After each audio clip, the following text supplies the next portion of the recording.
Court మెట్లెక్కితే మీ పరువు పోతోందా?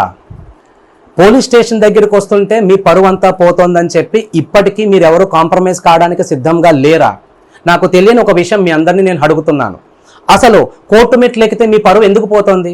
కోర్టుకు వచ్చే ప్రతి ఒక్కడు నిందితుడేనా, నేరస్తుడేనా, బాధితులు ఎవరు ఉండరా? న్యాయం కోసం, ధర్మం కోసం కాదా మీరు కోర్టుకు వచ్చేది? అదేవిధంగా పోలీసు వాళ్ళు ఉన్నది కేవలం నేరస్తుల్ని పట్టుకుని జైల్లో వేసి శిక్షించడానికేనా, లేదా అన్యాయాన్ని కూడా హరికట్టడానికా? మరి మీ అందరిలో ఈ యొక్క కోర్టు మెట్లు ఎక్కితే నా పరువు పోయింది, పోలీస్ స్టేషన్లో నా మీద కేసు పెట్టారు కాబట్టి నేను ఏదైనా చేస్తాను కానీ కేసు వెనక్కి తీసుకోను, నేను కాంప్రమైజ్ కాను, ఇటువంటి అపోహల నుంచి మీ యొక్క సమాజం ఎప్పుడు బయటకు వస్తుంది? కోర్టు మెట్లు ఎక్కితే మీ పరువు పోతోందా? పోలీస్ స్టేషన్ దగ్గరికి వస్తుంటే మీ పరువు అంతా పోతోందని చెప్పి ఇప్పటికీ మీరు ఎవరు కాంప్రమైజ్ కావడానికి సిద్ధంగా లేరా?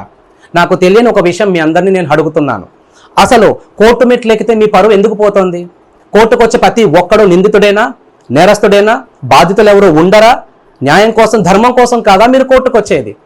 అదేవిధంగా పోలీసు వాళ్ళు ఉన్నది కేవలం నేరస్తుల్ని పట్టుకుని జైల్లో వేసి శిక్షించడానికేనా, లేదా అన్యాయాన్ని కూడా హరికట్టడానికా? మరి మీ అందరిలో ఈ యొక్క కోర్టు మెట్లు ఎక్కితే నా పరువు పోయింది, పోలీస్ స్టేషన్లో నా మీద కేసు పెట్టారు కాబట్టి నేను ఏదైనా చేస్తాను కానీ కేసు వెనక్కి తీసుకోను, నేను కాంప్రమైజ్ కాను, ఇటువంటి అపోహల నుంచి మీ యొక్క సమాజం ఎప్పుడు బయటకు వస్తుంది?